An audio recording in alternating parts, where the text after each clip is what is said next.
I will pay you $2 million if you read this document. Anna startled. Her shoulders jerked, and for a brief second her eyes widened, not with greed or excitement, but with confusion. She had never heard a grown man speak to a child that way, so loud, so certain, as if money itself were a language everyone should understand. She felt her grandmother's fingers tighten around hers. Anna took a breath, then another. The room was full of adults, but she had learned long ago that adults often spoke before they thought, and that silence, if held long enough, made people uncomfortable. She stepped forward. "My name is Anna," she said. Her voice was small, but it was steady. "I'm 6 years old." A few people exchanged looks. Someone smiled politely, the way adults smiled when indulging a child who didn't yet know her place. The billionaire raised an eyebrow. He hadn't expected that. He had expected fear, or tears, or silence. "You're very brave, Anna," he said lightly. "Now, about the document." Anna looked down at the thick stack of papers resting on the desk. She did not ask again about the money. She did not ask again about the competition. He had nodded. That was enough. "If I read this," Anna said, carefully, "I get the $2 million, and I'm allowed to enter the English competition." The billionaire nodded once, amused. "Yes, that's the deal." Anna nodded back, the way her grandmother had taught her. Agreements mattered, even when adults forgot that. She reached out and picked up the document. It was heavier than she expected. The pages were filled with unfamiliar shapes to most people in the room, but to Anna, they felt like old acquaintances. Languages were not separate things in her mind. They were bridges. Once you learned how one bridge worked, the others revealed themselves. She did not hesitate. She did not ask for time. She did not ask for help. Anna looked up briefly, as if to make sure she had permission to exist in that moment, then looked back down and began to read. The first page was Latin. "In principio erat verbum," Anna read clearly. In the beginning was the word. Her pronunciation was precise, unforced, not memorized, understood. A murmur rippled through the room. She turned the page. The second language was ancient Greek. "Niu aroshi niu a lambda gamma omicrons." Anna continued, her voice calm, translating seamlessly as she went. The logos, the meaning, the thought that gives form to speech. Someone inhaled sharply. A man near the back whispered, "That's correct." Anna did not look up. The third section shifted scripts entirely. Hebrew. "Be'arashit be'ara elaim," she read, the consonants crisp, confident. "In the beginning, God created. Tuai." Her finger traced the line as she moved. Not because she needed to, but because she respected the text. Words deserved that much. The billionaire's smile began to fade. She turned the page again. The fourth language was Sanskrit. "Atato brahma jigyasa," Anna said softly. "Now begins the inquiry into meaning itself." A chair scraped quietly against the floor as someone stood to get a better look. This was no longer amusing. This was unsettling. Anna adjusted her grip on the papers. Her hands were small, but sure. The fifth language came from a different world entirely. Classical Arabic. "Ikra basm rabbaka alladhi khalaq," she read. "Read, in the name of your Lord who created." The irony of the word read did not escape her, though she did not comment on it. The room had gone completely silent. No laughter, no whispers, only breathing. She turned the page. The sixth language was Old French, formal and precise. "Les mots sont faits pour dire vérité," Anna read. "Words are made to speak truth." Her grandmother's eyes filled with tears, though Anna did not see them. Then came the seventh. The script was rare, ancient, the kind of language most people only saw in footnotes or museums. Anna paused not because she couldn't read it, but because it mattered. She took a breath, then she began. She read slowly this time, carefully, explaining as she went, her voice steady despite the weight of the moment. "The greatest inheritance," Anna translated, "is not gold or land, but the knowledge passed from one voice to another, so it is not lost to silence." When she finished, she closed the document. The sound was soft, final. If this moment moved you, don't keep it to yourself. Please like this video, share your thoughts in the comments where you are watching, and subscribe to the channel for more stories that give a voice to truth, courage, and quiet justice. For a moment, No one moved. The billionaire stared at her, his mouth slightly open, the confident mask gone. This was not what he had planned. This was not a joke that had gone too far. This was something else entirely. How? He began, then stopped. Anna looked up at him. I read, she said simply. You asked me to. The billionaire said nothing.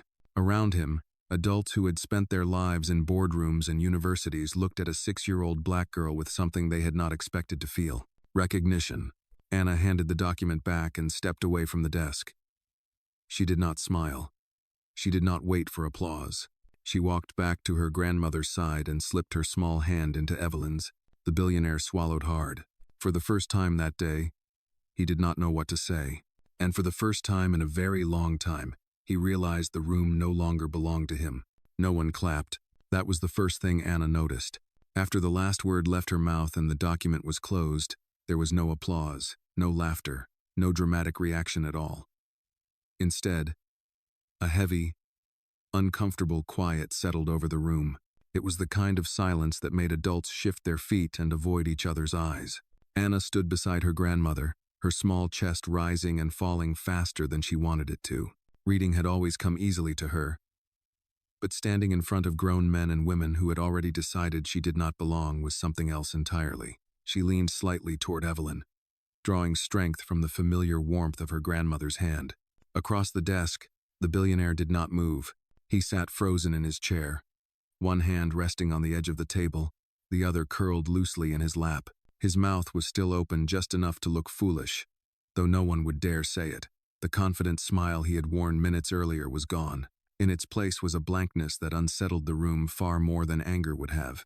People began to look at him, not openly, not boldly, but with the kind of sideways glances reserved for moments when power falters. A sponsor near the back folded her arms. A staff member lowered his clipboard. A man who had laughed earlier now stared at the floor as if hoping it might open and swallow him. The billionaire blinked once, then again. This is, he began, then stopped. No one rushed to help him finish the sentence. Anna waited. She had learned patience in hospital waiting rooms, in welfare offices, in libraries where she had to sit quietly until adults noticed her raised hand. Silence did not frighten her. It frightened people who were used to controlling it. Finally, the billionaire cleared his throat and leaned back in his chair. He crossed his legs slowly, deliberately, as if the room still belonged to him and always would. Well, he said, forcing a thin smile. That was unexpected. No one laughed this time. One of the older men near the desk spoke, his voice careful. She didn't just read. She explained structure, context.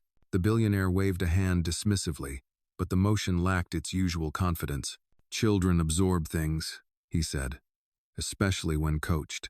Several heads turned toward him, then toward Anna, then quickly away again. The word coached hung in the air, ugly and unspoken in its implication. Evelyn felt her jaw tighten. She took a step forward before Anna could speak. My granddaughter taught herself, she said quietly. I clean offices. I don't teach Latin. The billionaire looked at her then, really looked at her, as if noticing for the first time that she existed. Something flickered across his face, discomfort, perhaps, or irritation, but he said nothing. Anna stepped forward instead. I told you my name, she said. You didn't ask me how I learned. You just wanted me to fail. A few people inhaled sharply. The billionaire's eyes narrowed. Careful, he said. Confidence can sound like disrespect. Anna tilted her head slightly, considering that. Respect, she said, is when you keep your word. The room seemed to hold its breath. He stared at her, measuring, recalculating. For the first time since he had spoken, he appeared unsure which version of himself to present, the generous benefactor or the man who could not be challenged by a 6-year-old child. You're very articulate, he said at last. Anna nodded. I read a lot. That earned a quiet, humorless exhale from someone near the back. The billionaire glanced around again. He could feel the shift now. This was no longer a private moment of amusement. This was becoming something else, something that might follow him out of the room. You asked for $2 million, he said, as if reminding her, and himself, of the absurdity. Do you even understand what that means? Anna looked up at him. "It means my grandmother wouldn't have to worry about medicine," she said. "And I could still go to the library." No one laughed. The billionaire's lips pressed into a thin line. He looked away, down at the desk, then back up again. "And the competition," he said. "You want to enter?" "Yes, sir." There was a pause. A long one. Behind him, a woman on the sponsor board leaned toward another and whispered something. Whatever it was, the second woman nodded slowly, her expression grave. A young assistant shifted uncomfortably, glancing between the child and the man who signed his paycheck. The billionaire felt the weight of their eyes. He remained seated, unmoving, as if standing might crack whatever control he had left. "I didn't expect this," he said quietly. Anna did not respond. She had not expected him to. He sighed, a sound of frustration rather than fatigue. "Very well," he said. "You'll be allowed to enter the competition. Preliminary round only." A murmur spread through the room. "And the money?" Evelyn asked, her voice steady but firm. The billionaire hesitated, just a fraction of a second too long. "Yes," he said. "The money will be transferred. My office will contact you." Anna nodded once, agreement acknowledged. For a moment, no one moved. It was as if the room itself needed time to catch up with what had just happened. Anna's legs began to tremble now that the tension was easing. She leaned into her grandmother, suddenly every bit the 6-year-old she was. Evelyn wrapped an arm around her shoulders and turned toward the exit. As they began to walk, people stepped aside instinctively, creating a narrow path through the crowd. Some looked at Anna with awe, others with something closer to regret. The billionaire remained seated, staring straight ahead, his hands resting flat on the desk. No one approached him. No one congratulated him. No one laughed with him. As the doors closed behind Anna and her grandmother, the sound echoed louder than it should have. Several people glanced back at the billionaire, then quickly away again. He sat alone in the middle of the room, surrounded by witnesses who were suddenly very aware of what they had seen. For the first time in a long career built on certainty and control, he did not know how the story would end, and that realization settled over him like a weight he could not shrug off. Outside, the air felt colder than it had inside, not because of the weather but because the building's quiet had followed them out like a shadow. Anna's breathing came in small, careful pulls. The adrenaline that had kept her upright in that room was fading now, leaving her legs weak and her hands slightly shaky. Evelyn guided her down the wide steps and toward the curb. She didn't rush. She had learned long ago that when a storm passes, you don't sprint into the open. You walk. You keep your dignity. You let people see you steady. A city bus hissed to a stop nearby, doors folding open with a familiar wheeze. The driver glanced their way, then looked forward again, as drivers did when they'd seen enough life to know not everything was their business. Evelyn tightened the scarf around Anna's neck. "Easy, baby," she murmured. Slow breaths. "Oat." Anna nodded, but her eyes were distant, still seeing the room, still hearing the billionaire's voice, still tasting the silence that came after she read the 7th language. She had expected something: anger, maybe, or laughter again, or someone shouting that she cheated. She hadn't expected the way everyone looked away from him afterward, like they were afraid of catching something. "Grandma," Anna said softly. "Yes, sugar. Did I do something bad?" Evelyn stopped walking. That question cut deeper than any insult in that building, because it was the question children asked when the world punished them for being honest. Evelyn crouched down slowly, her knees stiff, so her eyes were level with Anna's. "No," Evelyn said, steady. "You did something brave." Anna blinked.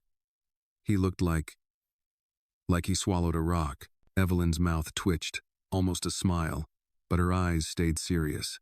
That's what happens when a man thinks he owns the air in a room and then finds out he doesn't. Anna's shoulders loosened a fraction. "He said $2 million. I heard him, and he said I can enter the English competition." "I heard that too." Anna looked down at her shoes. "Grown-ups don't always keep promises." Evelyn's throat tightened. She stood up and took Anna's hand again. "That's true," she said, "and that's why we're going to be smart about this." Well, they walked to the bus stop bench. Evelyn sat and pulled Anna close against her side. the way she did when Anna's breathing got too tight at night. Anna leaned into her grandmother's coat, smelling laundry soap and peppermint comfort. Across the street, the glass building stood tall and shining, pretending it had not just witnessed something it didn't know how to name. Evelyn watched the entrance for a moment, her mind working. She had lived long enough to recognize danger that smiled. The billionaire had nodded and promised, yes. But Evelyn knew men like him. They didn't like being corrected. They didn't like being forced to keep their word in front of witnesses. What happens now? Anna asked. Evelyn looked at her. Anna's face was pale under her brown skin, the way it got after she'd pushed too hard. Her eyes, though, were clear. Focused. Too old for 6. We go home, Evelyn said. You rest, you drink something warm, and tomorrow we make phone calls. Anna frowned. To who? To people who are paid to make grown men keep their promises, Evelyn said. And to the library, because you still owe Mrs. Alvarez that book. Anna's lips parted, a small surprised laugh almost escaping. It was the first time she'd sounded like a child since they entered the building.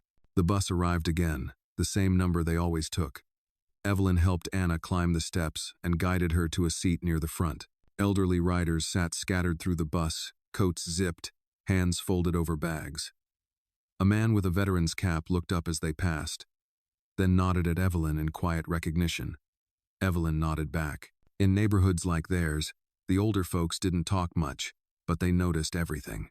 Anna sat by the window, her forehead resting lightly against the glass.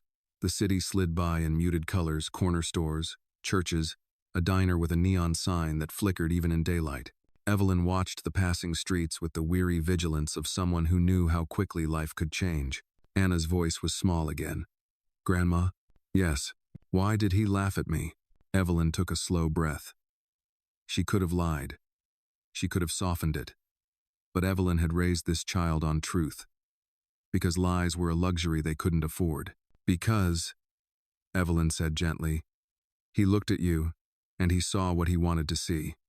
A little black girl. Thin. Sickly. No parents. Not important. Anna swallowed. But I am important. Evelyn squeezed her hand. Yes, you are.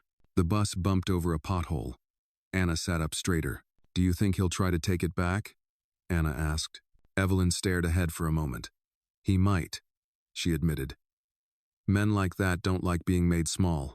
Anna's eyes narrowed slightly, an expression that would have looked strange on most children, but on Anna it looked natural, like a mind already in motion. Then why did he say it? Anna asked. Why offer money if he didn't want to pay? Evelyn's voice turned quieter. Because to him it was never about giving. It was about proving you couldn't. Anna thought about that in silence. There it was, the hidden danger Evelyn had always warned her about. Not the loud danger that shouted. The quiet danger that smiled and called itself fair while stacking the deck. The bus turned onto their street. Their building wasn't much, 2 stories, peeling paint, a tired front porch. But it was home. Evelyn led Anna inside, up the narrow stairs, past a neighbor's door where gospel music drifted out low and steady. In their apartment, the air smelled like yesterday's soup and the lemon cleaner Evelyn used because it made her feel like she still had some control over the world. Evelyn set her purse down and guided Anna to the couch. Shoes off, she said automatically. Anna obeyed. Then, without being told, she reached for the old blanket folded on the armrest. It had once belonged to Anna's mother. Evelyn had kept it even when she'd wanted to throw away everything that hurt. Some things were too sacred to discard. Evelyn moved into the small kitchen and put a kettle on. The familiar routine steadied her hands. Tea, honey, a slice of toast if there was bread left. Ordinary things, the kind that told your body you were safe. Anna watched her grandmother with a seriousness that didn't match her age. Grandma, she said, if he doesn't pay, if he says, I can't compete, Evelyn turned, leaning against the counter. Then we fight smart, she said. Anna's brow furrowed. How? Evelyn hesitated, then answered with the kind of truth older people carried like a tool. We find witnesses, she said. We find paperwork. We find someone who knows the rules better than he does. Is why. Anna nodded slowly. as if filing the words away with the same care she used for new vocabulary. Evelyn poured hot water into 2 chipped mugs. She carried one to Anna and sat beside her on the couch. Anna held the mug with both hands, letting the warmth seep into her fingers. "I don't like him," Anna said quietly. Evelyn looked at her, tired eyes softening. "You don't have to like him," she replied. "You just have to remember what you did today." "I will." Anna stared into the tea as if the surface might show her the future. "What did I do?" she asked. Evelyn's voice was low, almost reverent. "You walked into a room that wanted you invisible," she said. "And you made them see you." Anna's throat bobbed as she swallowed. The effort of staying composed finally caught up with her.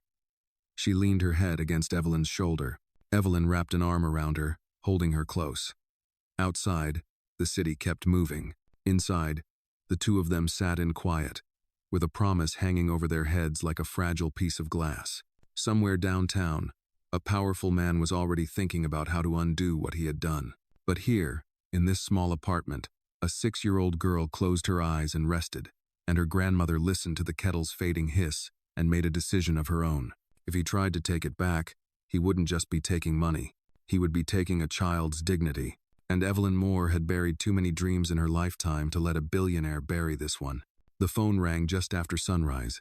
Evelyn was already awake. She had slept lightly, sitting half upright in the armchair beside the couch where Anna lay curled under the old blanket. Every sound in the apartment had reached her ears, the radiator clicking, a car door slamming outside. Anna's uneven breathing when a dream tightened her chest. Evelyn had spent the night staring at the wall, thinking about promises and men who treated words like toys. When the phone rang, she reached for it before the second ring finished. "Hello, Mrs. Moore?" The voice on the other end was crisp, professional, too early, too controlled. "This is Daniel Reeves from the Whitman Foundation.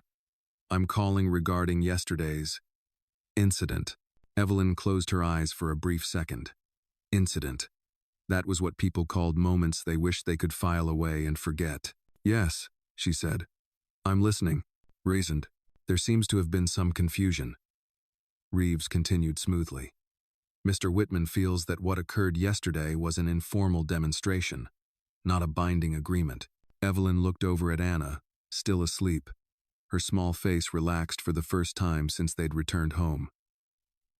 Evelyn lowered her voice. "There was no confusion," she said.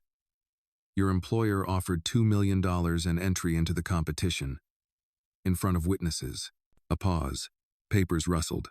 "Mr. B. Whitman is concerned about setting a precedent," Reeves said, "allowing a 6-year-old child."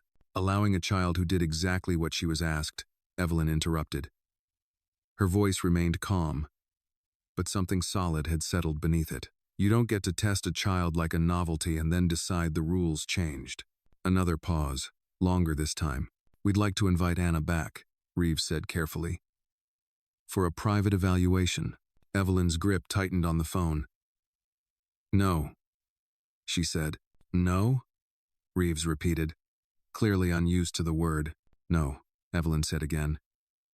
"If you want to evaluate her, you do it publicly, the same way you challenged her." "That may not be possible," Reeves replied. "Then neither is your convenience," Evelyn said. "Good morning." She hung up before he could respond. Her heart pounded as she set the phone down. Saying no had always come at a cost in her life. Lost hours, lost jobs, closed doors. But she had learned something over the years too. Some doors were worth slamming shut. Anna stirred on the couch, blinking awake. "Grandma?" she murmured. Evelyn moved quickly to her side, smoothing back a braid that had come loose. "Morning, baby." "Who was that?" Evelyn hesitated. Then she told the truth. Someone trying to make yesterday smaller than it was. Anna pushed herself up on one elbow. "Did I do something wrong?" "No," Evelyn said firmly. "You did something right, and that scares people." Anna considered this in silence. "Are they going to take it away?" Evelyn met her eyes. "They might try." Anna nodded slowly. "Okay." "God attack, that was all. No panic, no tears. Just acceptance followed by readiness." Evelyn felt a familiar mix of pride and sorrow twist in her chest. No child should have to be ready like this. They ate breakfast quietly, toast and eggs, shared between them. Afterward, Evelyn bundled Anna up and walked her the few blocks to school. The teacher smiled politely when Evelyn explained that Anna might be distracted today. Evelyn didn't explain further. Some things couldn't be said in hallways. On her way home, Evelyn stopped at the public library. Mrs. Alvarez looked up from behind the desk and smiled. "Back already?" Evelyn nodded. "I need to ask you something." 20 minutes later, Evelyn left with a list of names scribbled on a scrap of paper. A retired journalist, a local education lawyer, a community organizer who knew how to make noise without shouting. By noon, the phone rang again. This time, Evelyn let it ring twice before answering. "Yes?"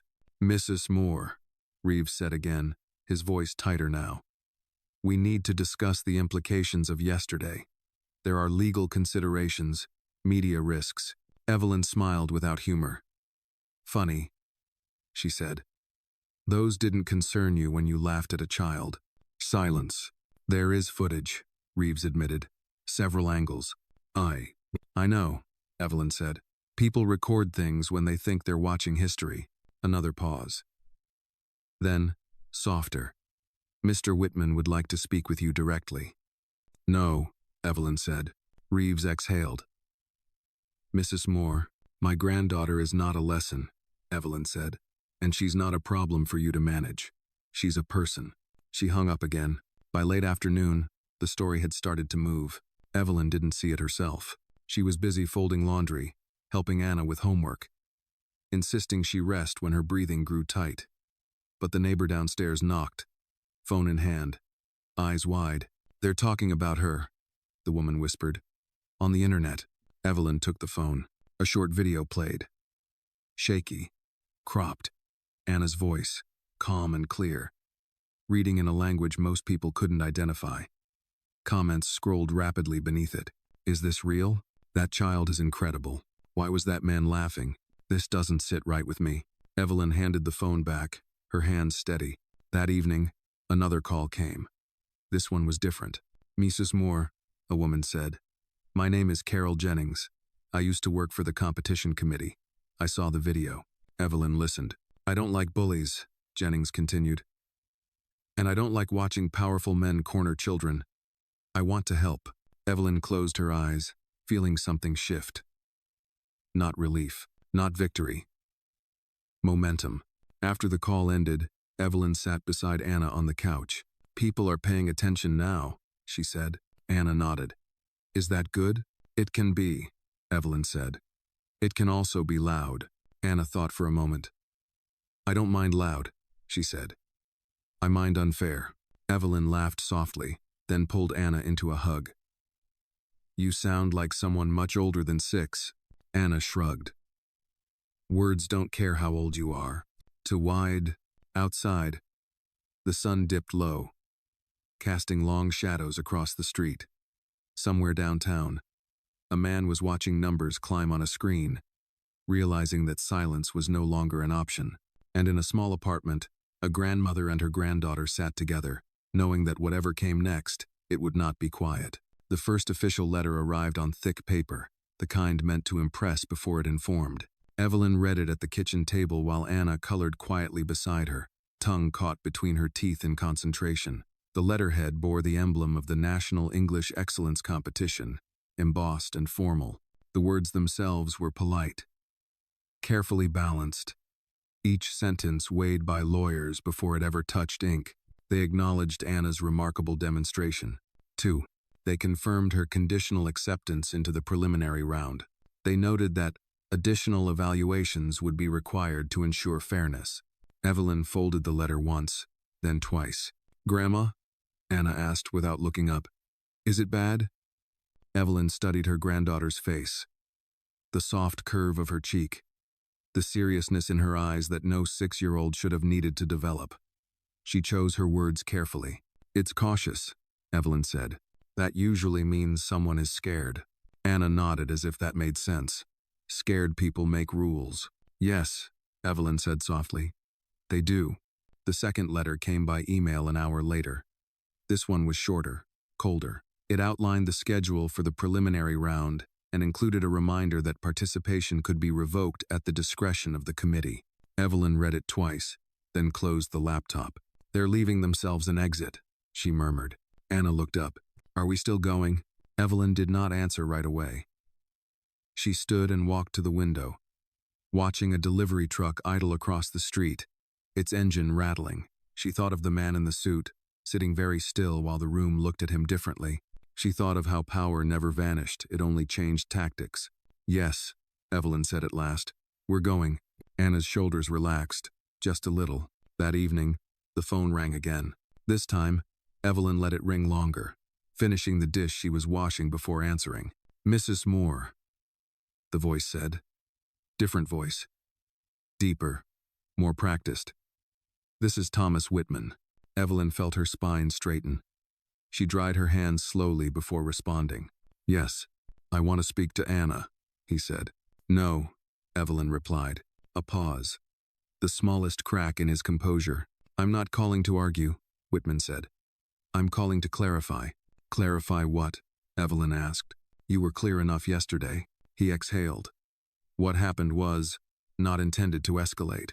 "That's usually how truth works," Evelyn said. Another pause. "I didn't expect her," Whitman said. "And I didn't expect what she could do." Evelyn's voice remained even. "Neither did you expect to be watched." Silence stretched between them, taut as a wire. "I'd like to meet," Whitman said finally. "Privately." "No," Evelyn said again. "If you want to speak to Anna, you do it where everyone can hear you." "That's unreasonable." "So was laughing at a child," Evelyn replied. Whitman sighed, a sound edged with irritation. "You're making this adversarial." Evelyn's gaze flicked to Anna, now listening openly, coloring forgotten.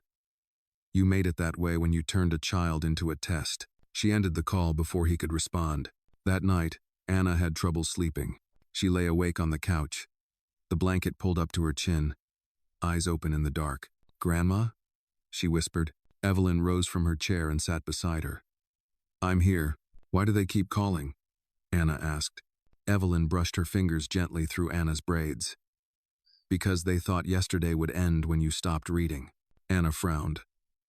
"But it didn't." "No," Evelyn said. "It began." Anna stared at the ceiling. "I don't want to be famous." Evelyn smiled sadly. "That's good. Famous is heavy." "I just want to read," Anna said, "and not be laughed at." Evelyn leaned down and kissed her forehead. "That's a fair wish." The day of the preliminary round arrived too quickly. They dressed simply. Anna wore a clean sweater and her most comfortable shoes. Evelyn wore her best coat, not because it was expensive, but because it made her feel anchored.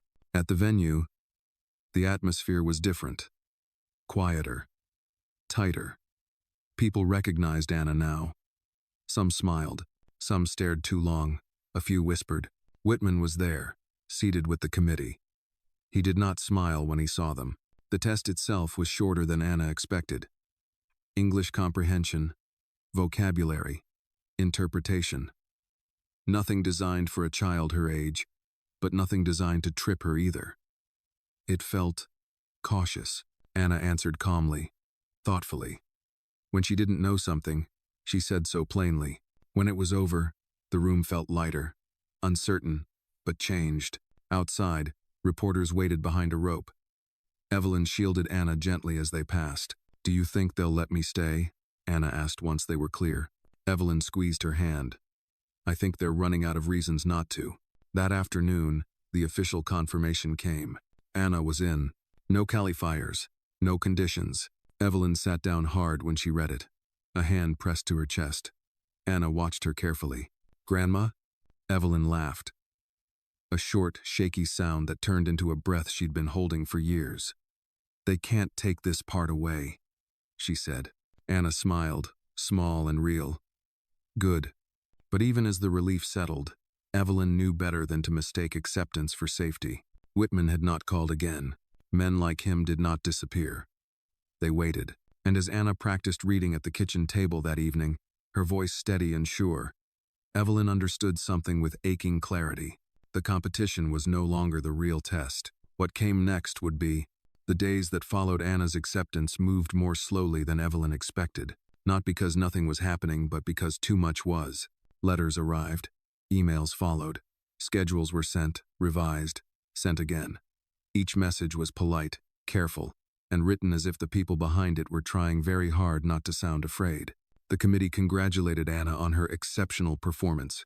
They emphasized how inspiring it was to see young talent recognized.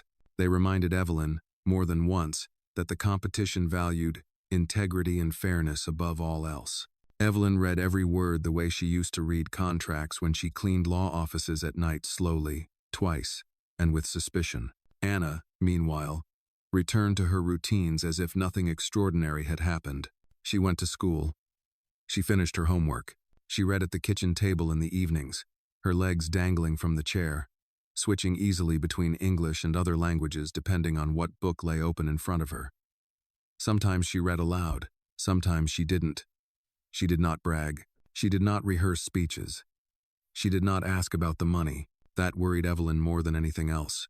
On the fourth morning after the confirmation email, a black car waited across the street when Evelyn opened the front door. It was parked too neatly, too deliberately. Evelyn froze for half a second, then placed her hand on Anna's shoulder. "Stay here," she said quietly.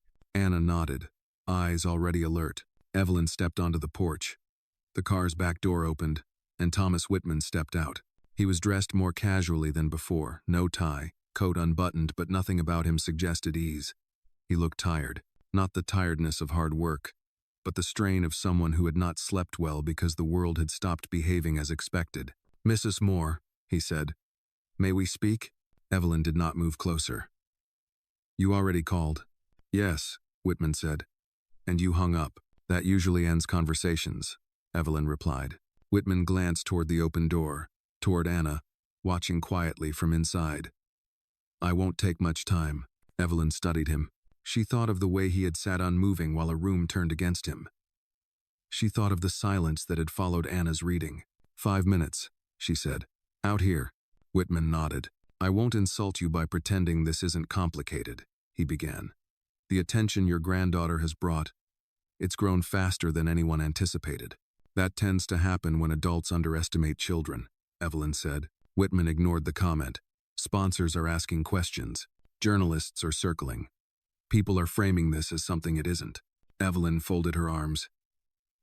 "And what is it supposed to be?" "A competition," Whitman said. "Not a spectacle." Evelyn's voice sharpened. "You turned it into one when you laughed at her." Whitman flinched. "Just slightly. I misjudged the situation. That's one way to put it." He exhaled slowly. "I'm here to propose a solution." Evelyn's stomach tightened.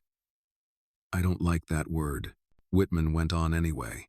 "Anna has already proven herself, allowing her to proceed further risks." "Risks what?" Evelyn interrupted. "Her winning?" Whitman's jaw tightened.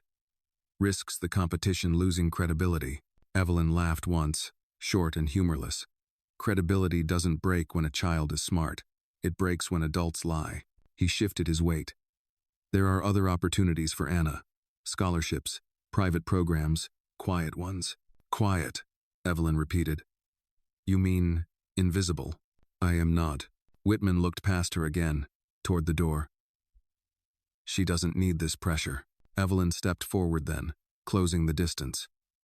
"You don't get to decide what my granddaughter needs," she said. "You had your chance to treat her gently. You chose amusement instead." Whitman's voice dropped. "If she continues, this will follow her. Forever." Evelyn met his gaze without blinking. "So will the truth." A silence stretched between them. Finally, Whitman nodded, once. "Very well," he said. "Then understand this.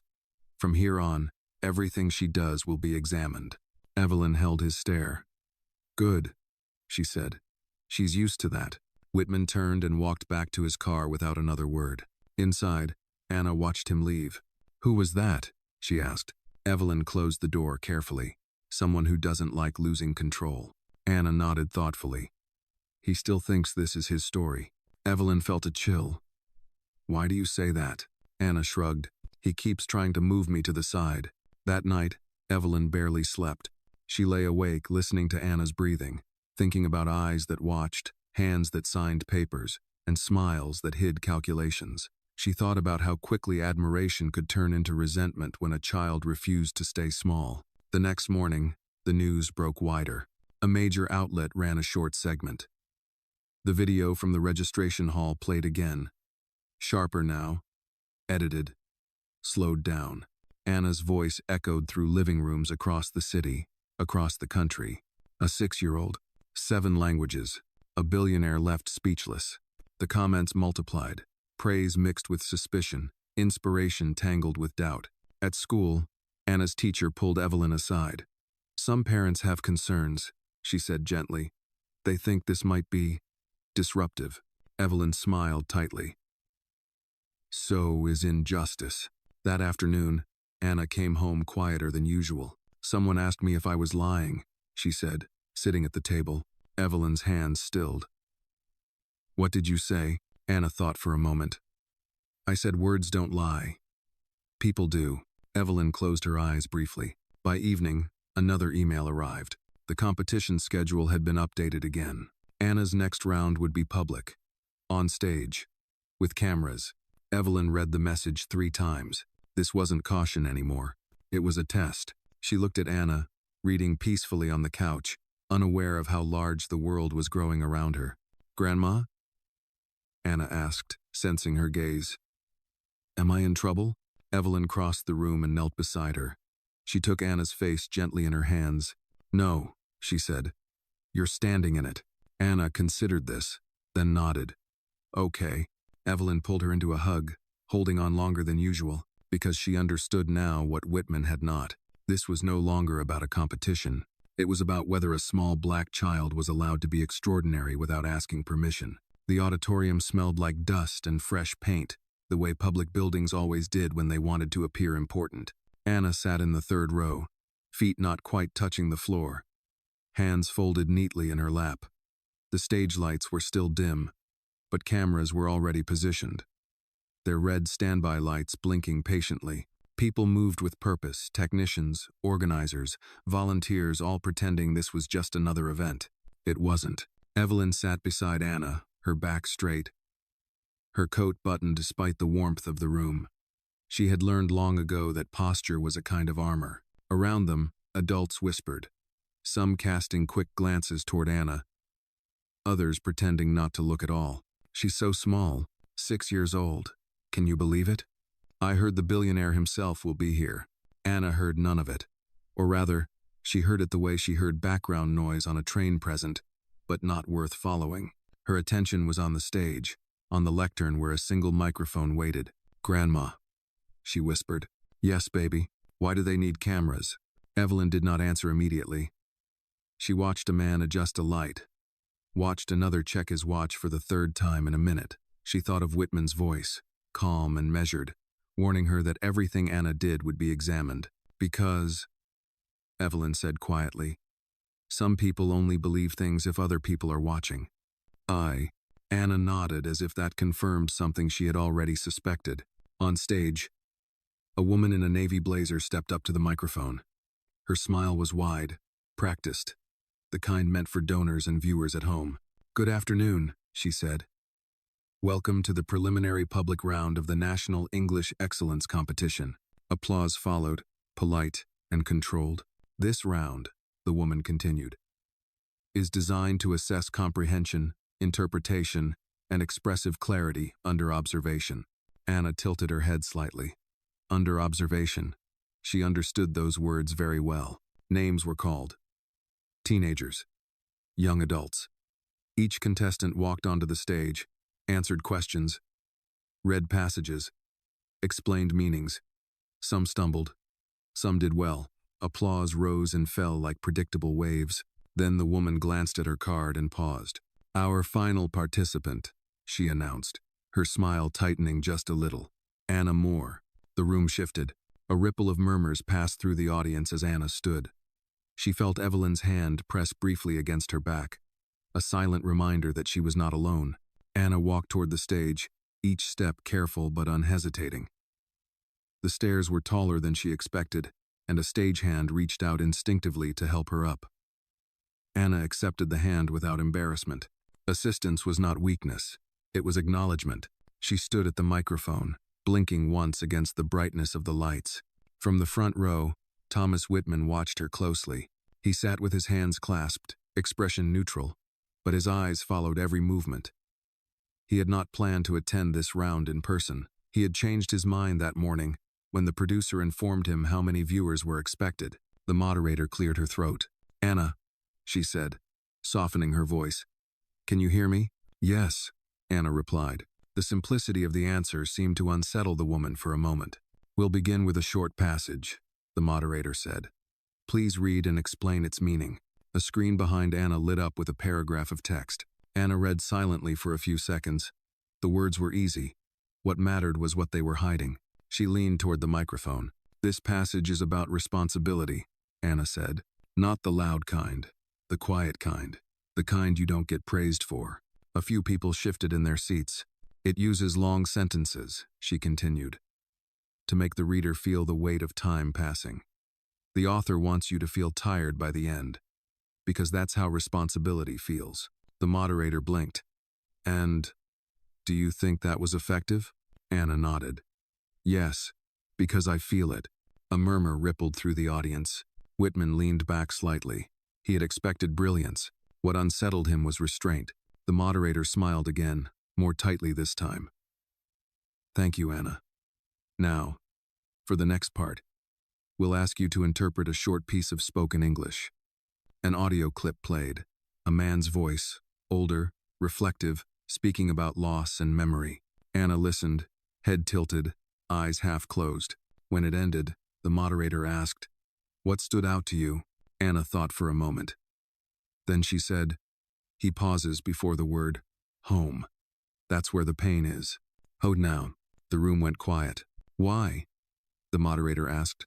"Because people pause when they don't want to say something," Anna replied. "Or when they're afraid it won't be there anymore." Someone in the audience exhaled shakily. Whitman's jaw tightened. This was not something you coached into a child. This was something learned by living. The moderator hesitated, then nodded. "Thank you." She shuffled her cards. That concludes Anna's assessment. Applause began slowly, uncertainly, then grew. Anna stepped back from the microphone, the noise washing over her without quite reaching her. She scanned the audience instinctively until she found Evelyn. Their eyes met. Evelyn smiled not wide, not triumphant, but proud in the way that felt private. Sacred. Anna walked back to her seat. As she sat down, she felt the weight of the room shift again. This time, it was not doubt. It was reckoning. Whitman stood. The movement drew attention immediately. The applause faded as heads turned. He did not approach the stage. He did not smile. He simply nodded once, slowly, in Anna's direction. The gesture was small, controlled. But in a room built on status, it landed like an admission. Anna noticed. She did not respond. She turned to Evelyn and whispered, "Did I do okay?" Evelyn squeezed her hand. "You did exactly what you were supposed to." "What was that?" Evelyn looked at her granddaughter, really looked at her. "You told the truth." Without. As the event moved on, as cameras cut to commentary and analysts began using words like unprecedented and extraordinary, Anna leaned back in her chair, suddenly very tired. She had not raised her voice. She had not accused anyone. She had not demanded fairness. She had simply been seen. And somewhere deep inside the machinery of a competition built for older, louder, safer people, something had shifted again quietly, permanently. The studio lights were hotter than the auditorium lights had been. Anna felt it as soon as she stepped onto the stage, heat pressing down from above, bright enough that the faces beyond the first few rows dissolved into shadow. The audience murmured softly, a sound like distant rain. Somewhere behind the cameras, producers whispered into headsets, their voices urgent but controlled. Evelyn sat just off stage, close enough that Anna could see her if she turned her head. They had agreed on that. One anchor point, one familiar face. Anna adjusted the microphone once, gently. She had learned that sound mattered. Too close, and it swallowed you. Too far, and it made people lean forward, searching. Across the stage, the moderator smiled, all reassurance and polish. "Good evening," she said to the camera. "Tonight's round focuses on interpretation and response. Not just what words mean, but what they do." Anna listened carefully. Adults like to dress rules in pretty language. The moderator turned to her. "Anna, are you comfortable?" Anna nodded. "Yes." The moderator hesitated, then added, "If at any point you feel overwhelmed, I'll say so," Anna replied. A few people in the front row smiled nervously. From his seat near the aisle, Whitman watched her without expression. He had chosen a place that was visible but not central, close enough to be associated, far enough to step back if needed. It was a habit born of long practice. The moderator lifted a card. "We'll begin with a prompt," she said. "You'll hear a short statement, and we'd like you to respond." An audio clip played. A calm male voice spoke about success, about merit, effort, and the idea that opportunity was available to anyone willing to work for it. When the clip ended, the moderator turned to Anna. "What is your response?" Anna did not answer right away. She folded her hands loosely and thought. The audience waited. "Those words sound fair," Anna said at last, "but they don't talk about who gets tired first." A murmur moved through the room. "What do you mean?" the moderator asked. Anna lifted her eyes toward the lights. "Some people start closer to the door," she said. "Some people carry more things while they walk." "The words don't say that." Whitman shifted in his seat. The moderator nodded slowly. "Do you think that makes the statement untrue?" Anna considered. "Not untrue," she said. "Incomplete." The moderator smiled. "Thank you." She shuffled her cards. "Now, we'll move to a live reading." A screen lit up with a passage. Contemporary English. Dense, layered. Written by someone who assumed the reader had time and comfort. Anna read silently, then aloud, her voice clear and unhurried. When she finished, the moderator asked, "How would you describe the author's tone?" Anna tilted her head. "Confident," she said, "but not curious." "And is that a problem?" the moderator asked. Anna paused. "It can be," she said. "Confidence without curiosity stops listening." There was a ripple of applause before the moderator raised her hand gently for quiet. Whitman felt his jaw tighten. This wasn't a trick of language. It was judgment. Calm, measured, impossible to dismiss without appearing afraid of it. The moderator glanced at her final card. "Last question," she said. "Why do you think language matters so much to people?" Anna looked past the cameras, past the audience, as if she were speaking to someone not in the room. "Because language decides who is believed," she said. "And who has to prove themselves again and again." Silence settled, heavy and complete. The moderator lowered her cards. "Thank you, Anna." Applause rose louder this time, sustained, complicated. Some people stood, others clapped slowly, thoughtfully, as if unsure what exactly they were applauding. Anna stepped back from the microphone. She did not bow. She did not smile for the camera. She walked off stage with the same care she had walked on. Evelyn met her immediately, wrapping her in a firm embrace. "You did well," she whispered. Anna exhaled. "I was scared." "I know," Evelyn said. "You still spoke." They stood together as the segment moved on, analysts beginning to dissect what had just happened. Words like poised and unsettling floated through the air. Someone said unprecedented. Someone else said controversial. Whitman remained seated. When the broadcast cut to commercial, he stood and approached the edge of the stage. He waited until the moderator noticed him, then leaned in to speak quietly. Cameras were off, but eyes were not. He glanced toward Anna and Evelyn, then back to the moderator. His face was carefully composed, but the strain was visible now. "This can't continue like this," he said. The moderator's smile did not waver. "The audience disagrees." Whitman's gaze flicked toward the crowd, toward the phones already raised, toward the faces that looked thoughtful rather than entertained. "She's changing the frame," he said. The moderator tilted her head. "Isn't that what excellence does?" Whitman said nothing.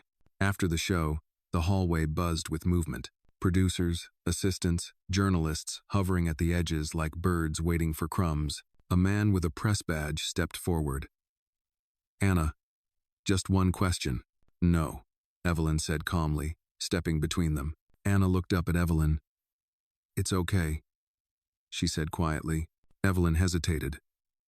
"One," she said. "That's all." The reporter knelt slightly, bringing himself closer to Anna's height. "What do you want people to understand about tonight?" Anna thought carefully. "I want them to understand that being small doesn't mean being silent," she said. "And being young doesn't mean being wrong." The reporter nodded, clearly affected. "Thank you." They left the building under a sky that felt too big for the day it held. Evelyn's phone buzzed again and again, but she did not look at it. As they reached the car, Anna tugged gently at Evelyn's sleeve. "Grandma?" "Yes, baby. Did I make him angry?" Evelyn considered the question, then answered honestly. "You made him visible." Anna nodded. "That's worse for him." Evelyn smiled, tired and proud. "Yes," she said. "It is." Across the city, Whitman stood in his office, replaying the segment in his mind. He had built his life on the idea that words could be controlled, framed, redirected. Tonight, a 6-year-old had reminded him of something he had forgotten. Words also remembered who they belonged to. The backlash began quietly. It started with opinion pieces framed as concern, headlines that praised Anna's intelligence while questioning the appropriateness of placing a child in the spotlight. Well-meaning words that carried sharp edges if you listened closely. Evelyn read them all. She sat at the kitchen table early each morning, coffee cooling beside her, scanning articles on her old laptop while Anna slept. Phrases repeated themselves across outlets, as if shared by the same invisible hand. Too much pressure. Too young to understand the consequences. Adults projecting their agendas. Evelyn recognized the pattern. When people couldn't argue with what a child said, they argued with whether the child should be allowed to speak at all. Anna noticed the change before Evelyn wanted her to. At school, a parent asked loudly why Anna was getting special treatment. Another child asked if she was famous now. The teacher tried to smooth it over, but the room felt different, like a place that had lost its balance. That afternoon, Anna came home quieter than usual. "They asked me to explain myself," she said, kicking off her shoes. Evelyn looked up sharply. "Who did?" "Grown-ups," Anna replied. "They said I made some people uncomfortable." Evelyn set the dish towel down. "And what did you say?" Anna shrugged. "I said discomfort isn't the same as harm." Evelyn closed her eyes for a brief moment. Pride and worry twisted together again. Inseparable now. That evening, another letter arrived. This one was not polite. It came from the competition's ethics advisory panel. The language was dense, careful, but the message was clear. Concerns had been raised about external influence and narrative framing. They requested a meeting to discuss Anna's continued participation. "They want to slow this down," Evelyn said, reading aloud. Anna sat cross-legged on the floor, sorting her books by size without being asked. "Why?" "Because you're not following the script," Evelyn replied. Anna looked up. "What script?" "The one where people like you are supposed to be grateful and quiet." Anna considered that. "I am grateful," she said. "I'm just not quiet." The meeting was scheduled for Friday morning. A neutral location, glass walls, long table, too many chairs. Evelyn arrived with Anna 10 minutes early. She had dressed carefully, not to impress but to remind herself who she was. Anna wore her favorite sweater, soft and familiar, a small shield against a large room. 5 people sat on the other side of the table. Lawyers, advisors, faces trained to look reasonable while deciding things that changed lives. Whitman was there too. He nodded once when they entered. No smile, no apology. "Thank you for coming," said a woman at the center of the table. "This is an informal conversation."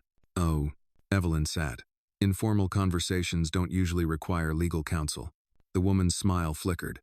"We want to ensure Anna's well-being." Anna leaned forward slightly. "I'm here," she said. "You can ask me." The room hesitated. "We appreciate that, Anna," the woman said. "But this discussion is primarily with your guardian." Anna nodded and leaned back, listening anyway. A man on the panel spoke next. There is concern that recent media attention has shifted the focus of the competition. From what? Evelyn asked. From language excellence, he replied. Evelyn's voice sharpened. That focus shifted the moment a child proved more capable than expected. Whitman cleared his throat. This is becoming ideological, he said. That was never the intention. Anna looked at him. What was the intention? Whitman paused. To celebrate merit. Anna nodded slowly.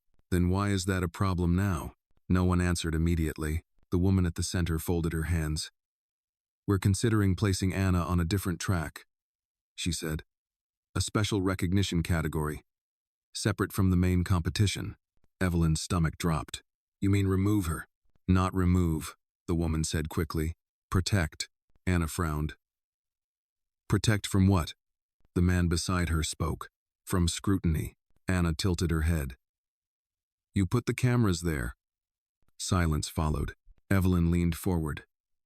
You want her brilliance without the discomfort it causes, she said. You want to praise her quietly and move on. That's unfair, Whitman said. No, Evelyn replied. It's familiar, the woman sighed. Mrs. Moore, this is bigger than all of us. Evelyn met her gaze. No, she said. It's exactly the size of my granddaughter. Anna spoke then, softly but clearly. If you move me, she said, will the rules change for everyone else? The panel exchanged looks. No, the woman admitted. Anna nodded. Then that's not fair. Whitman's jaw tightened. Life isn't always fair. Anna looked at him. Then competitions should be. The words landed harder than any accusation. The woman closed her folder. We'll take your position into consideration. Evelyn stood. We're done here. They walked out together, past the glass walls, past the people who had hoped to contain something that refused to be contained. Outside, Anna breathed deeply, as if the air itself had weight. Did I say something wrong? She asked. Evelyn shook her head. You said something inconvenient. Anna nodded. That happens a lot. That night, Evelyn received a call from the retired journalist whose name Mrs. Alvarez had given her. I've been watching this, the woman said. They're trying to rewrite the story. I know, Evelyn replied. Do you want help? The journalist asked. Evelyn looked at Anna, asleep on the couch, one arm flung protectively over her books. Yes, she said, but we don't exaggerate. We don't attack. We tell the truth. The journalist smiled through the phone. That's usually enough. By morning, a new article appeared. Not sensational, not angry, just precise. It laid out the timeline. The offer. The agreement. The performances. The sudden concern about fairness only after a 6-year-old black girl excelled publicly. People read it slowly. Comments shifted. Support deepened. Pressure mounted. Whitman read it alone in his office. The city stretched beneath his window. He realized then that this had crossed a line he could not manage with statements or committees. This was no longer about Anna. It was about what the institution revealed when tested. And the test was not over. The headlines came faster than Evelyn expected. By the time they reached home that evening, Anna's name was already moving across screens in living rooms, diners, and offices where people pretended not to watch the news during work hours. Clips from the auditorium played on a loop. Anna at the microphone. Anna listening. Anna speaking with that careful calm that unsettled adults who were used to louder confidence. Evelyn did not turn on the television. She learned what was happening from the phone vibrating on the kitchen counter, from messages stacking up faster than she could read them. Unknown number. Unknown number. Unknown number. She let them ring. Anna sat at the table with a glass of milk, shoulders slumped now that the lights were gone. She rubbed her eyes with the heels of her hands. A child again, in the quiet of home. I'm tired, she said. I know, Evelyn replied, brushing crumbs into her palm. You were very brave. Dies, dog. I wasn't trying to be, Anna murmured. I was just answering. Evelyn smiled, then stopped smiling. She knew that kind of honesty made people uncomfortable, especially people with power. A knock came at the door. Evelyn froze. Another knock followed, firmer but still polite. I'll look, Evelyn said. She moved to the door and opened it just enough to see a woman standing in the hallway. Mid-40s, neatly dressed, holding a leather folder against her chest. "Mrs. Moore?" the woman asked. "Yes. My name is Claire Henson. I represent the competition's compliance office." Evelyn did not open the door further. "We've had enough surprises today." "I understand," Henson said quickly. "I won't take much time." Evelyn hesitated, then opened the door another inch. "You can speak from there." Henson nodded. "I wanted to personally inform you that the committee has approved Anna's advancement to the next round." Evelyn's chest loosened slightly. "That's good to hear." "There are conditions," Henson added. Of course there were. "What kind of conditions?" Evelyn asked. Henson shifted her weight. "Security protocols, media guidelines. We ask that Anna not speak to press independently." "No," Evelyn said. Henson blinked. "I beg your pardon?" "No," Evelyn repeated. "You don't get to silence her after putting her on a stage." Henson's voice softened. "This is about protecting her. Was my time. Then protect her by keeping your word," Evelyn said. "Not by managing her voice." A pause. Henson nodded slowly. "I'll relay your position." "Good." As Henson turned to leave, she hesitated. "Between us," she said quietly, "some people didn't expect today to go the way it did." Evelyn met her eyes. "Neither did my granddaughter." The door closed. Anna looked up from the table. "Who was that?" "Someone trying to tidy a mess," Evelyn said. "Did you finish your milk?" Anna nodded. That night, sleep came in pieces. Anna drifted in and out, murmuring in half-remembered phrases, words from different languages tangling gently in her dreams. Evelyn sat beside her, listening, thinking about how easily the world took from children and how hard it was to give back without conditions. At dawn, Evelyn's phone buzzed with a message she didn't recognize. It wasn't from a reporter. It was from Whitman. "I would like to apologize." Evelyn stared at the screen for a long moment, then set the phone face down. Apologies were easy when the damage was public. By mid-morning, the apartment felt smaller. Neighbors stopped by with congratulations that carried curiosity. Someone from the church left a casserole and asked questions that were too eager. A local radio station called and left a voicemail describing Anna as a symbol. Evelyn deleted it. Anna sat on the floor with her books spread out around her, flipping pages, humming softly. She paused and looked up. "Grandma?" "Yes, baby." "Why do they keep saying my name like that?" "Like what?" "Like it's not mine anymore." Evelyn's throat tightened. She crossed the room and sat beside her. "Because they think your story belongs to them." Anna frowned. "It doesn't." "No," Evelyn said. "It belongs to you."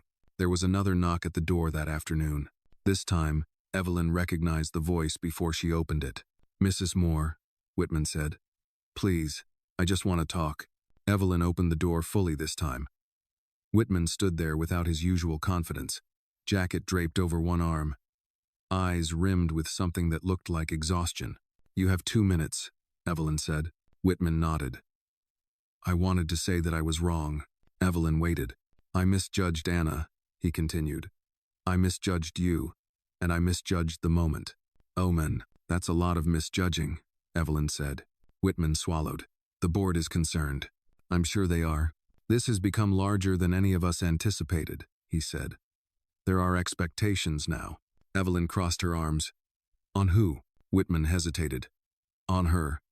Anna appeared in the doorway then, quiet as a shadow. Whitman noticed her and straightened. "Anna," he said. "You were remarkable yesterday." Anna looked at him without smiling. "Thank you." Whitman nodded. "I hope you understand that what happens next will be intense." Anna considered that. "I don't like loud," she said. "I like honest." Whitman's mouth tightened. "Honesty has consequences." Anna met his gaze. "So does lying." The words were simple. The impact was not. Whitman looked away first. "I'll be in touch," he said, then turned and left without waiting for a response. The door closed softly behind him. Evelyn let out a breath she hadn't realized she was holding. She looked down at Anna. "You didn't have to say anything," Evelyn said gently. Anna shrugged. "He was already talking to me like I wasn't there." Evelyn smiled, pride and worry mixing in equal measure. That evening, a formal envelope slid under the door. Inside was the schedule for the next round. Prime time, live audience, full press access, Evelyn read it once. Then again. This wasn't caution.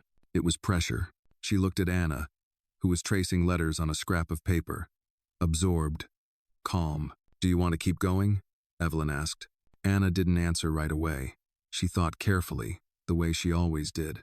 Yes, she said at last. But not because they're watching. Why then?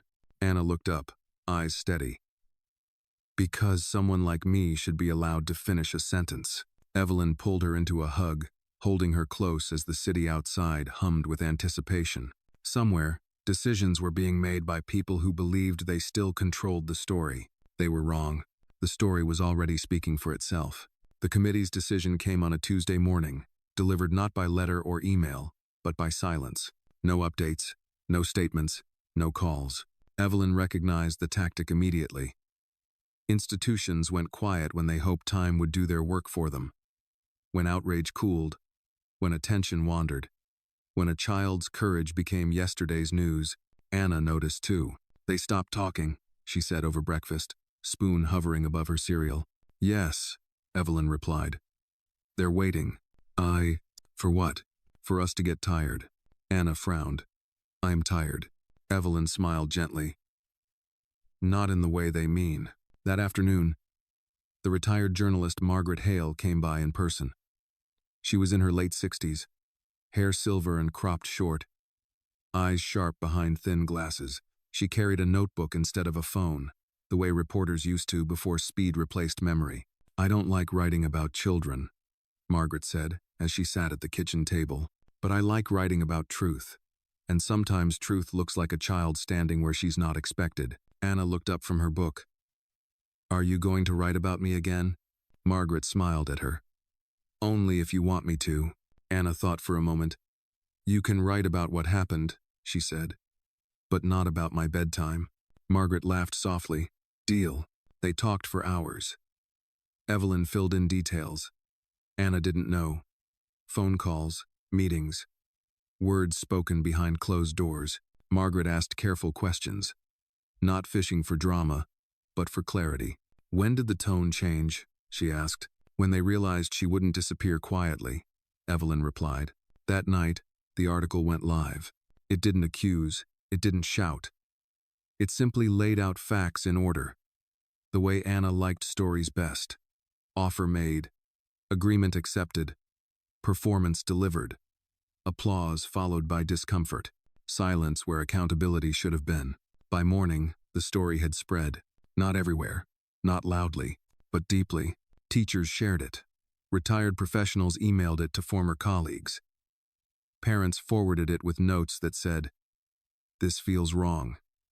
Did you read this?" Whitman woke to a full inbox and a quiet house. He sat at his kitchen table. The paper copy of the article spread before him, coffee untouched.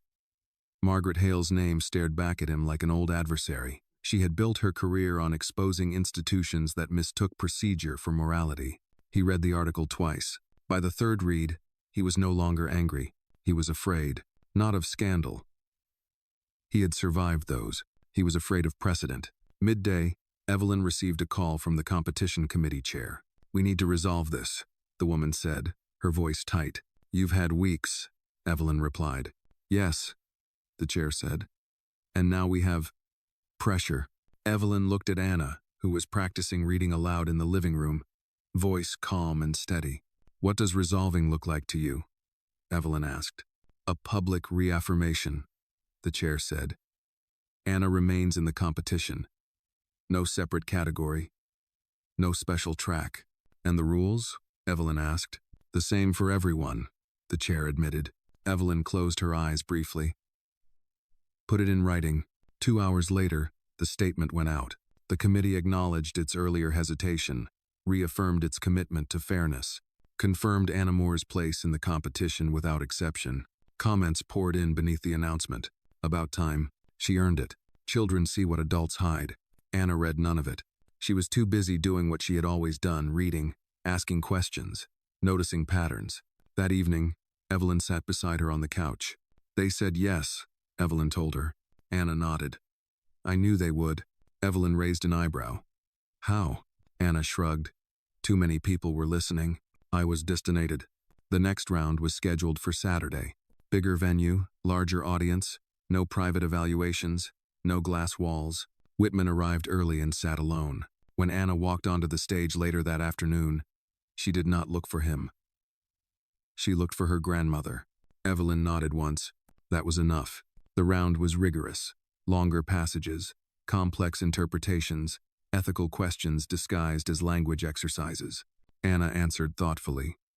Sometimes slowly, sometimes with a pause that made the room lean in. When it ended, there was no doubt. The judges exchanged glances that said what they did not need to announce. Anna advanced. The applause was real this time. Not polite, not cautious. Earned. Whitman stood when the crowd did, clapping with measured restraint. But his eyes followed Anna with something close to awe and regret. Afterward, in the corridor, he approached Evelyn. "You were right," he said quietly. "This isn't about control." Evelyn regarded him steadily. "It never was." He hesitated. "I want to make something right." Evelyn shook her head. "Do better next time," she said. "That's how you start." He nodded, accepting the boundary. That night, Anna slept deeply for the first time in weeks. Evelyn watched her, the rise and fall of her chest steady, peaceful. The world had not changed, but something in it had shifted. A door had opened that would not close easily again, and a small voice had proven it could carry farther than anyone expected. The night before the final round, the apartment felt too quiet. Anna sat at the kitchen table with her books stacked neatly to one side, not reading, just touching the covers as if counting familiar friends. Evelyn moved between the sink and the stove, doing things that did not need to be done, wiping an already clean counter, straightening a chair that was already straight. Neither of them mentioned tomorrow. It was Anna who finally broke the silence. "Grandma," she said softly, "what happens if I lose?" Evelyn stopped moving. She turned and leaned against the counter, studying her granddaughter's face. Anna was calm, but there was a seriousness in her eyes that hadn't been there a month ago. Not fear. Awareness. "You won't lose," Evelyn said gently. "That's not what I asked," Anna replied. Evelyn nodded. "If you don't win," she corrected herself. "We wake up the next morning. We eat breakfast. We go to the library. You still read. I still worry. Life keeps going." Anna absorbed that, so nothing bad happens. "Not because of that," Evelyn said.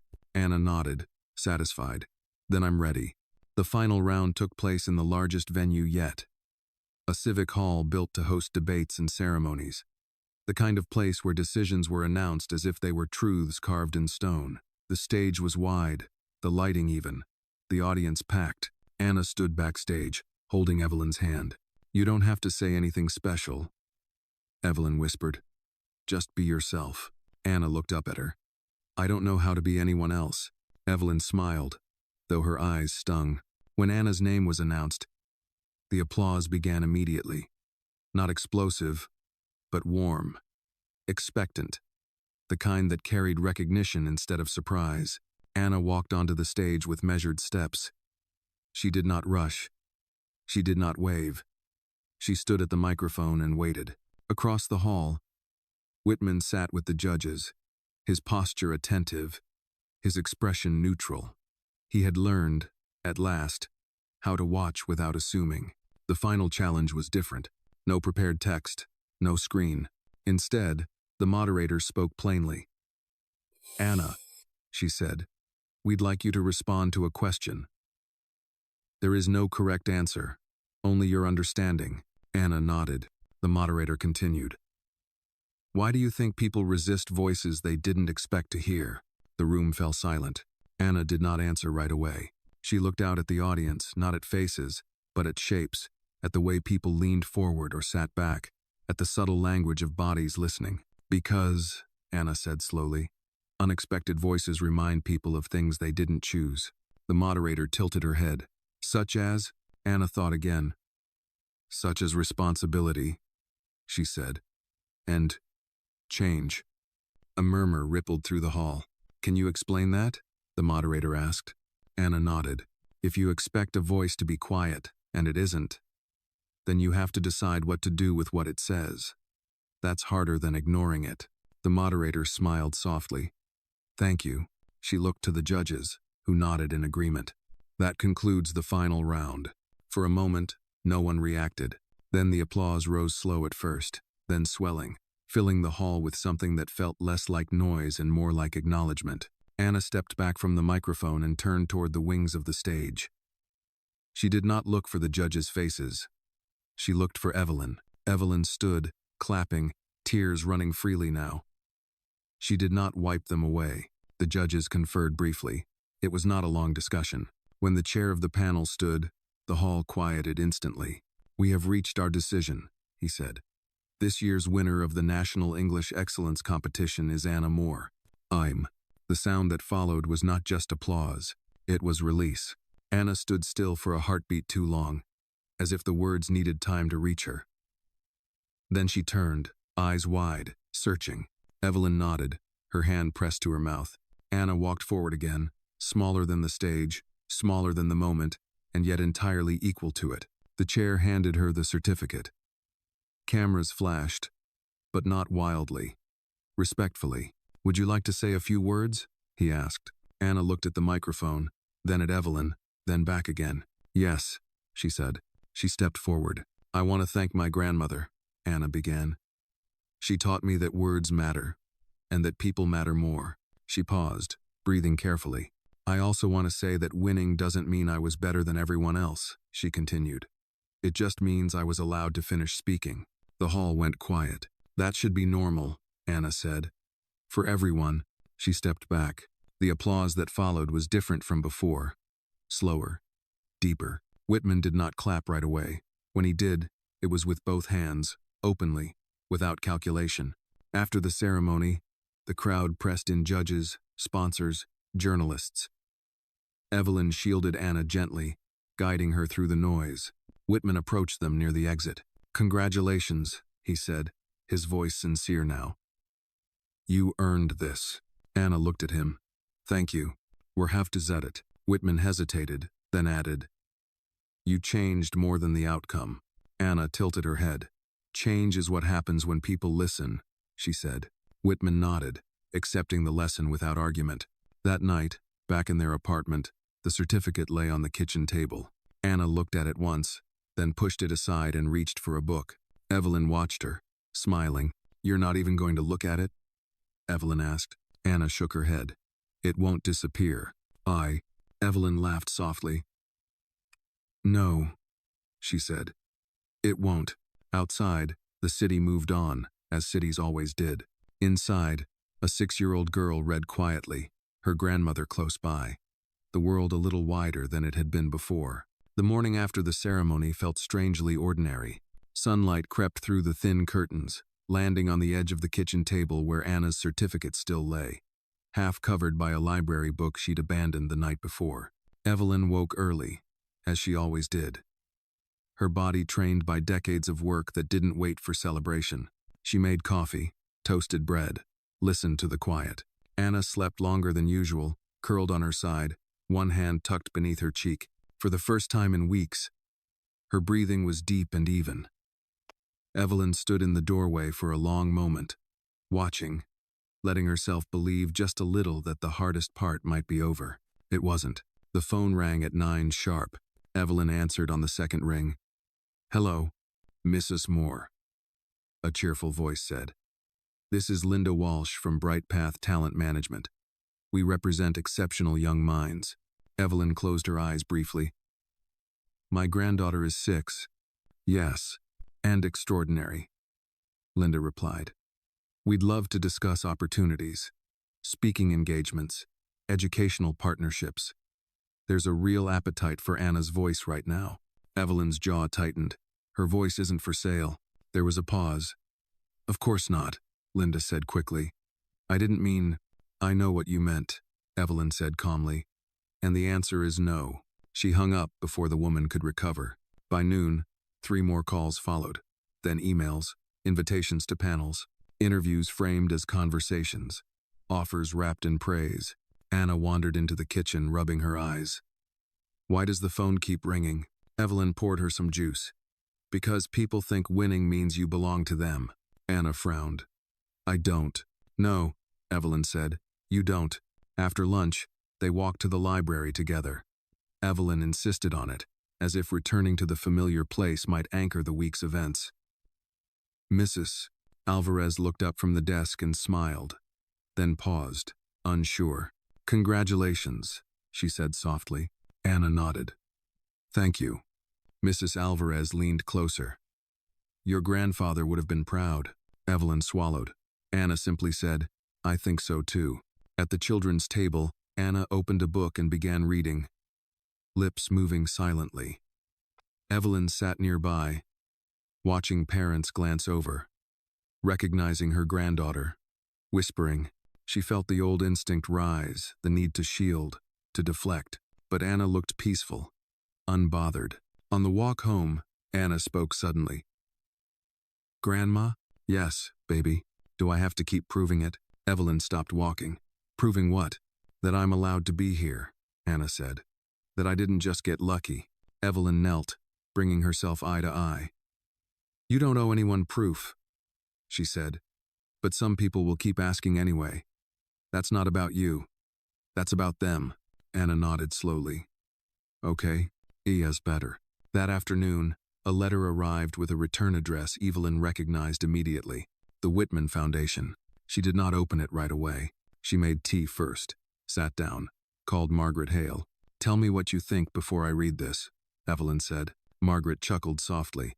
"If it's from Whitman, it's either an apology or an offer, or both." "Read it," Margaret said, out loud. Evelyn broke the seal. The letter was formal, carefully worded. Whitman congratulated Anna again, praised her composure, her insight, her impact. He spoke of legacy, of responsibility, of wanting to invest in education initiatives that reflected the values Anna represents. At the end, a proposal. A scholarship fund in Anna's name, fully financed, administered by the foundation. Evelyn read it twice. "What do you hear?" Margaret asked. "I hear a man trying to repair an image," Evelyn said, "and maybe a conscience." Margaret was quiet for a moment. "Those two sometimes arrive together," she said. "The question is whether you can accept one without feeding the other." Evelyn looked at Anna, now drawing at the table, humming softly. "What would you do?" Evelyn asked. Margaret sighed. "I'd insist on control, transparency, and I'd make sure Anna never has to stand on a stage again, unless she wants to." Evelyn nodded. "That's what I was thinking." That evening, Whitman called. Evelyn answered. "Yes. I won't insult you by pretending this is selfless," Whitman said. His voice sounded tired, honest, perhaps. "But I do want to do something that lasts." "Then listen," Evelyn said. "I am," Whitman replied. "The fund," Evelyn said, "cannot use Anna's image. No press, no branding." A pause. "Agreed. It must support children quietly." Evelyn continued. "Libraries, tutors, meals, transportation." "Yes," Whitman said. "And Anna will not be expected to speak, appear, or perform."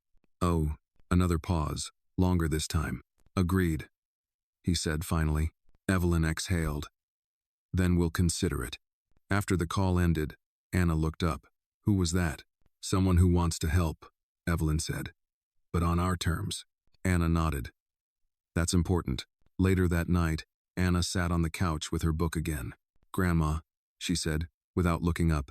"Yes?" "Winning didn't change me," Anna said, "but it changed how people look." Evelyn sat beside her. "That's often how it goes." Tension of video. Anna turned a page. "I don't want to live for their looking." Evelyn smiled. "You won't." Outside, the city hummed. Somewhere, plans were being made in boardrooms and newsrooms, narratives sketched and revised. Inside, a child read quietly, unhurried, her grandmother close. Both of them aware that the story was not ending. It was simply choosing a new pace. The foundation was announced quietly. No press conference, no cameras, no photographs of Anna holding oversized checks or smiling on a stage. Just a single page on a modest website and a short notice sent to public libraries, school districts, and community centers that rarely received such emails. The Anna Moore Literacy Fund. Evelyn insisted on the name, not because she wanted it remembered, but because she wanted it protected. Names carried weight. They could be misused, or they could stand guard. The first grants went to places Evelyn recognized immediately. Libraries with leaking roofs, after-school programs run by retirees, a small community center that doubled as a food pantry on weekends. The applications were simple by design. No glossy proposals, no polished language meant to impress donors. Tell us what you need, the form said. Tell us who it helps. Anna sat beside Evelyn as they read the first responses. This one wants books in 3 languages, Anna said, tracing the words with her finger. They said the kids speak different things at home. Evelyn smiled. That sounds familiar. Anna nodded. They shouldn't have to choose. By spring, the phone rang less often. The story had moved on. As stories always did. A new scandal. A louder voice. Something easier to argue about. Evelyn welcomed the quiet. It gave her room to breathe again, to return to the rhythms that had carried her through most of her life. Anna went back to being mostly invisible, at least in the ways that mattered. She still went to school, still sat cross-legged on the floor with her books spread out like a small city around her, still asked questions that startled adults when they weren't prepared. But now, there were changes. A new teacher asked Anna for help pronouncing a student's name and did not make a joke about it. The librarian set aside books without being asked. A classmate, emboldened, brought a bilingual poem for show and tell. Small shifts, the kind that didn't make headlines. One afternoon, Anna came home with a note from school. Evelyn read it slowly, her eyebrows lifting. They want you to join a special program, Evelyn said. Advanced reading. Anna made a face. Do I have to leave my class? Evelyn shook her head. No. Just one afternoon a week. Anna considered this. Okay, she said. As long as I can stop if I don't like it. That's fair, Evelyn replied. The first session was held in a quiet room with soft chairs and windows that looked out onto the playground. There were 5 other children there, all older, all nervous in different ways. Anna listened more than she spoke. At the end, a boy asked her, "How do you know so much?" Anna thought about it. "I listen," she said. Summer arrived gently. Evelyn planted tomatoes on the windowsill. Anna learned to ride a bike without training wheels, wobbling, then laughing when she didn't fall. The certificate from the competition was framed and hung in the hallway not as a trophy, but as a marker, a reminder that something had happened there. Whitman kept his distance. True to his word, he stayed out of the spotlight. The foundation ran quietly, overseen by people who did not crave recognition. Occasionally, Evelyn received a brief email from him, updates, confirmations, nothing more. One message stood out. "Thank you for insisting on limits. They've changed more than you know." Evelyn did not reply. Some things didn't need answers. One evening, as the lights softened and cicadas hummed outside, Anna sat at the table writing carefully on lined paper. "What are you doing?" Evelyn asked. "A letter," Anna said. "To who?" "To myself," Anna replied. "For later." Evelyn paused. "What does it say?" Anna read aloud, quietly. "Remember that being heard feels good, but being kind lasts longer. Remember that words are doors, not weapons. And remember that you don't have to stay in rooms that laugh at you." Evelyn blinked back tears. "That's very wise." Anna shrugged. "I forget things sometimes. I can't." That fall, the first report from the foundation arrived. Numbers. Stories. Photos taken without faces. A library in a rural town had doubled its hours. A bus route was funded so children could reach tutoring sessions. A community center started a language exchange night, parents and children learning together. Evelyn read every line. Anna traced the map that showed where the help had gone, her finger moving slowly from place to place. "They're far away," she said. "Yes," Evelyn replied. "But connected." Anna nodded.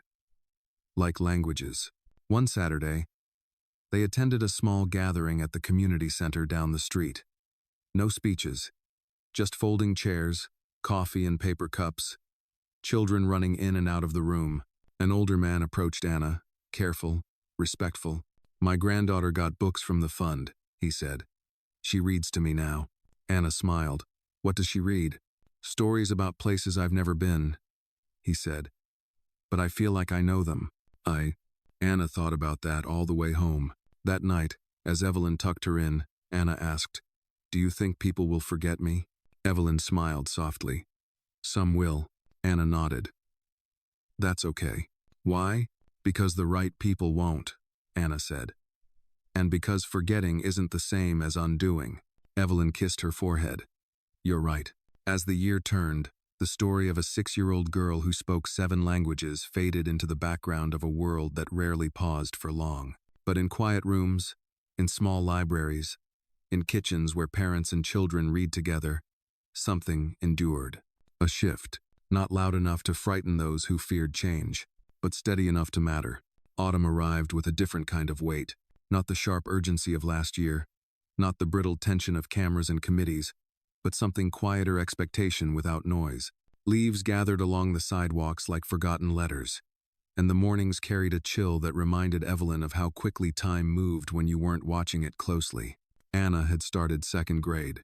She walked to school now with a backpack that was slightly too big for her narrow shoulders, humming to herself as if the world were a place that could still surprise her in good ways. Evelyn watched from the window until Anna turned the corner, then sat down at the kitchen table, folding the quiet around herself. The foundation continued its work without fanfare. Quarterly reports arrived in plain envelopes. Numbers, yes, but also notes written in careful handwriting. Thank yous that did not know Anna's face, only the difference her name had made. Evelyn read them slowly, often more than once, as if repetition might deepen their meaning. One letter stayed with her. "Because of the books, my son talks to his grandmother now. They share a language again." Evelyn folded the letter and placed it in the drawer with the others. She did not tell Anna about it yet.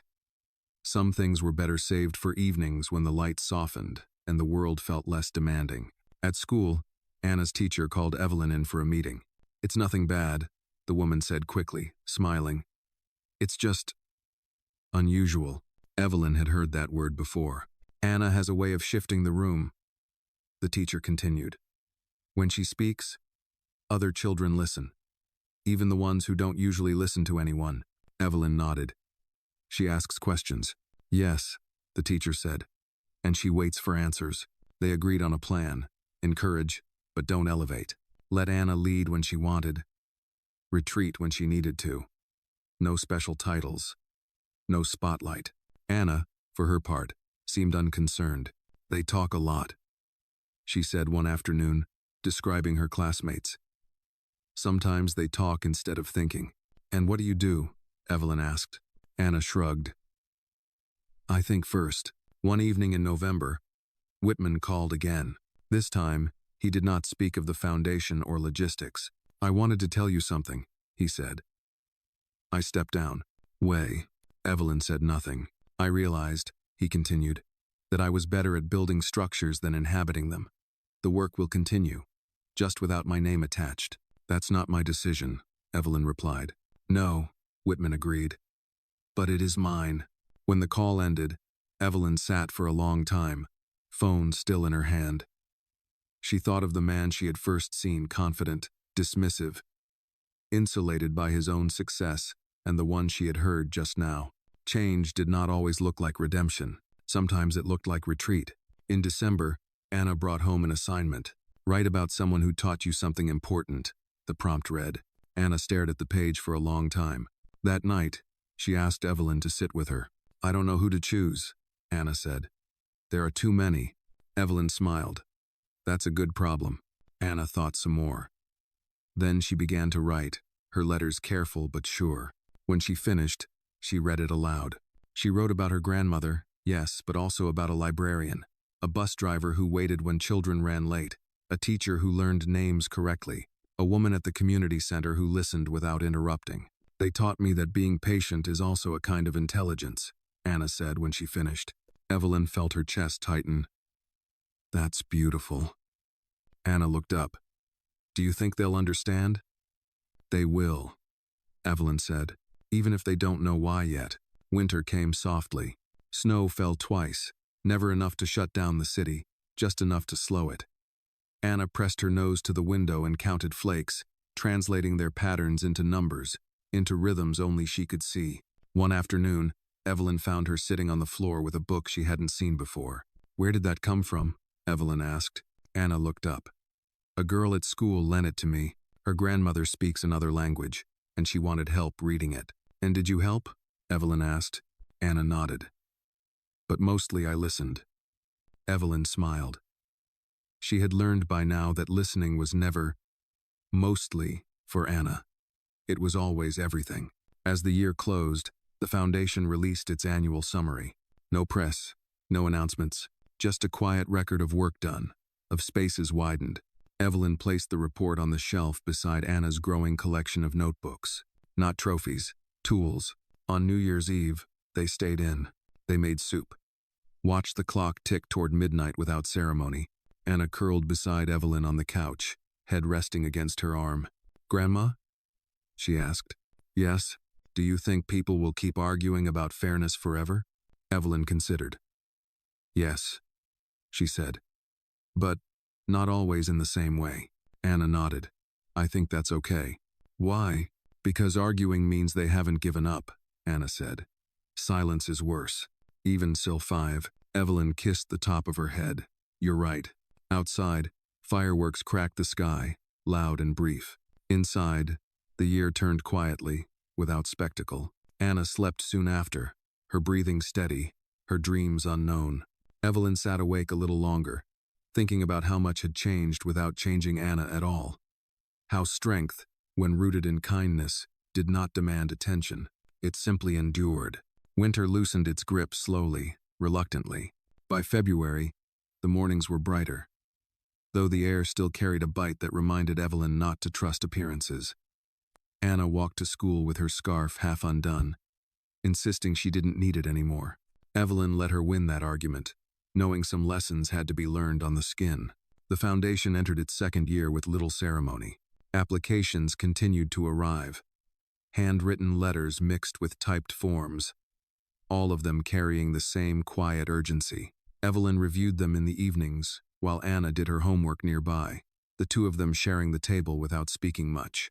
It was a comfortable silence, the kind earned through years of living closely. Anna began asking new questions, not about words this time, but about people. "Why do grown-ups say they care, but then don't show up?" she asked one night. Pencil paused above her math worksheet. Evelyn thought carefully. "Sometimes caring feels easier than acting," she said. "And sometimes people don't know how to act without losing something." Anna frowned. "What do they lose?" "Control," Evelyn replied. Anna nodded as if that made perfect sense. At school, a subtle shift had taken place. Teachers no longer spoke around Anna. They spoke to her. Classmates who once watched her cautiously now sought her out not for answers, but for reassurance. When arguments broke out, someone inevitably said, "Ask Anna," as if fairness were a language she spoke fluently. It made Evelyn uneasy. One afternoon, she raised it with the teacher. "We don't want her carrying responsibility she didn't choose," Evelyn said. The teacher agreed immediately. "We're watching that closely," she said. "Anna has influence, but we're teaching her she's allowed to step back." That evening, Evelyn talked to Anna about it directly. "You don't have to fix everything," she said gently. Anna listened. "I know," she replied. "Sometimes I just help people hear each other." "That's still work," Evelyn said. Anna smiled faintly. "I don't mind that kind." In March, a letter arrived from a town Evelyn had never visited. The community center there had used a grant to start evening language circles, parents and children reading together, teaching each other words they thought didn't belong in school. The letter included a photo, slightly blurred, of a long table crowded with mismatched chairs and open books. On the back, someone had written, "We didn't know we were allowed to do this." Evelyn showed it to Anna. Anna studied the photo carefully. "They look happy," she said. "They do," Evelyn agreed. "Because no one told them they were wrong," Anna added. Spring came early that year. Trees bloomed suddenly, without asking permission. Anna tracked the changes with quiet fascination, noting patterns in petals, in bird calls, in the way people seemed lighter when the air warmed. One Saturday, Evelyn took Anna to visit Margaret Hale. Margaret lived in a narrow house filled with books and sunlight. She greeted Anna warmly, then stepped back. letting her wander. Anna gravitated immediately to the shelves, fingers trailing along spines. "She's growing," Margaret said to Evelyn over tea. "Yes," Evelyn replied, "in ways I can't slow down." Margaret smiled. "You're not supposed to." They talked about the foundation, about Whitman's absence, about the way public interest had shifted elsewhere. "People think the story ended," Margaret said. Evelyn shook her head. "Stories like this don't end. They just stop being visible." IT9. Anna returned with a book in her hands. "Can I borrow this?" she asked Margaret. "Of course," Margaret said. "What drew you to it?" Anna shrugged. The title asked a question. Margaret laughed softly. "That's usually a good sign." On the walk home, Anna was quiet. "Are you tired?" Evelyn asked. "No," Anna said. "I was thinking." "About what?" "About when people stop watching," Anna replied. "Do things still matter then?" Evelyn stopped walking and turned to her. "They matter more," she said. "That's when you find out what they're really made of." Anna considered this. "Okay," she said. "Then I'm glad they stopped watching." In April, the foundation funded its first mobile library, a refurbished bus painted in soft colors, stocked with books in multiple languages, driven by a retired teacher who had missed the sound of children reading aloud. It traveled between neighborhoods that shared very little except need. Anna saw a photo of it and smiled. "It moves," she said. "That's good." "Yes," Evelyn agreed. "It goes where it's needed."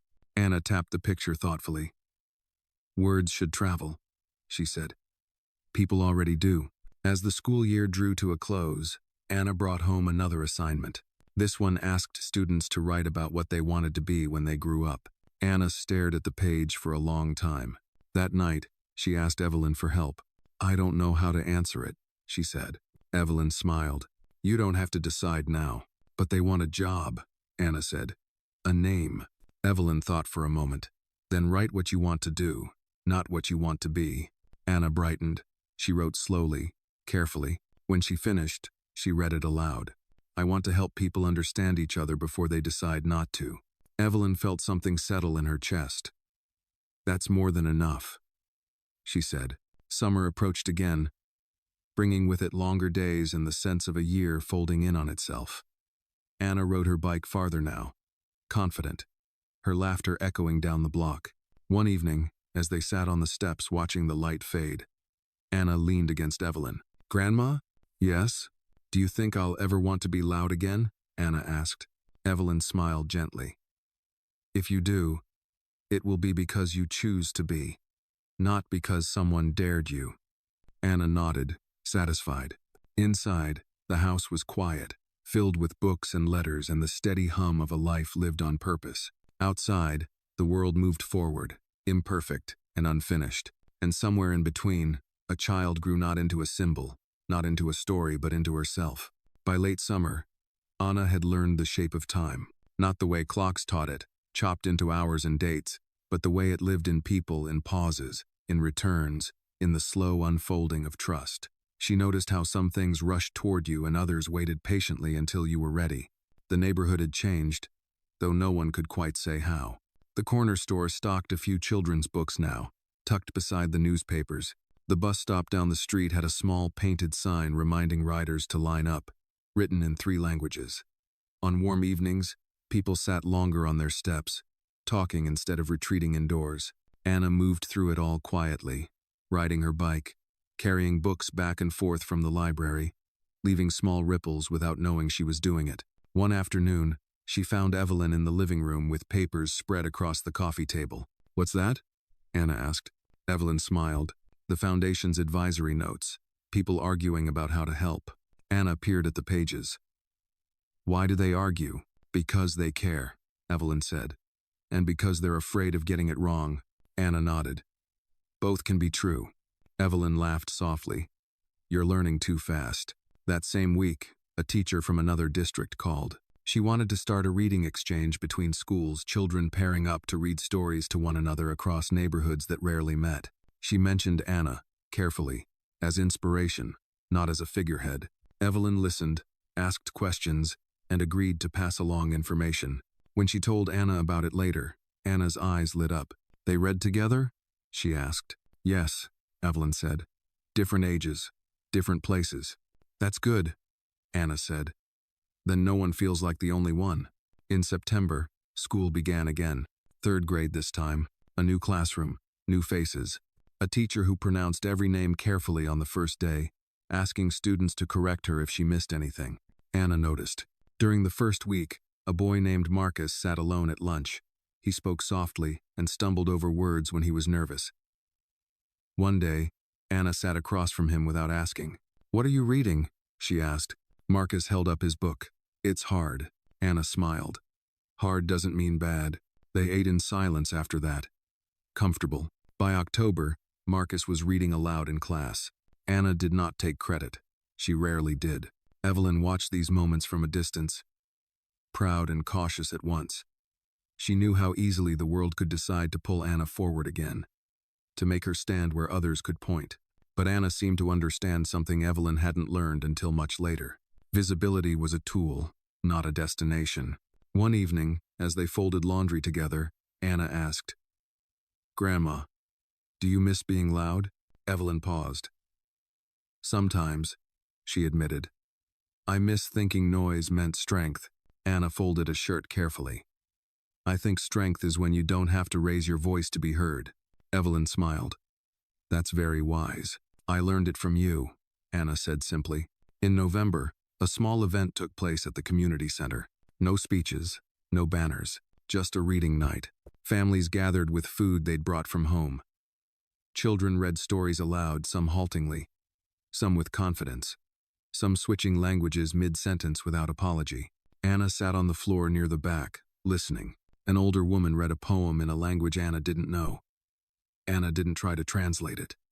She watched the woman's face instead, the way her hands moved when the words grew heavy. Afterward, Anna turned to Evelyn. "I didn't understand all of it," she said. Evelyn nodded. "Did you understand enough?" Anna smiled. "Yes." Winter returned quietly. This time, it felt different. Not heavy, not threatening. Just a season doing what seasons did. One night, snow fell thick and sudden, muffling the city. Anna pressed her forehead to the window, watching the streetlights glow through white air. "It makes everything look the same," she said. Evelyn joined her. "Only on the surface."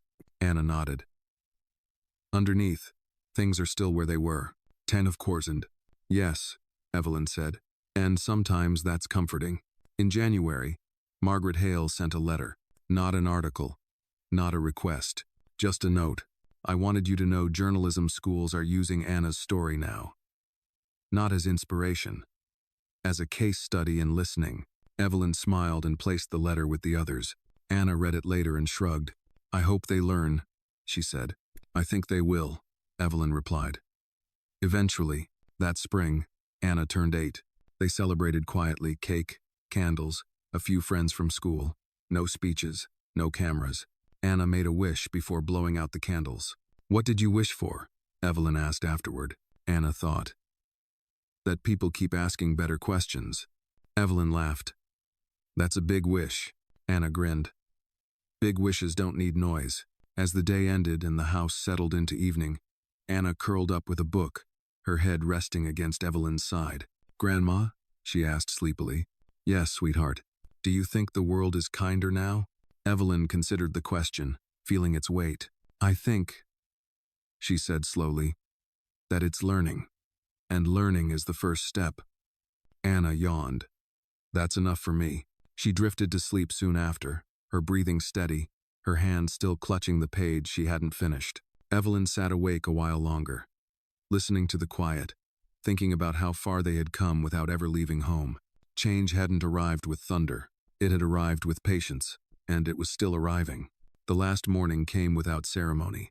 No announcements, no sense of ending, just light slipping through the curtains and the familiar sounds of the apartment waking up the kettle, the hum of the refrigerator, the distant city beginning another ordinary day. Anna sat at the table, older now in ways that had nothing to do with years. She traced the grain of the wood with her fingertip, while Evelyn poured tea, both of them comfortable in the quiet they had learned to trust. "Grandma," Anna said, not looking up, "do stories ever really finish?" Evelyn smiled and set the cup down. They pause, she said, so people can live inside them. Anna nodded. I like that. They walked to the library later that morning, the same one Anna had known since she was small enough to be carried. The doors opened with the same soft resistance. The air smelled of paper and dust and something patient.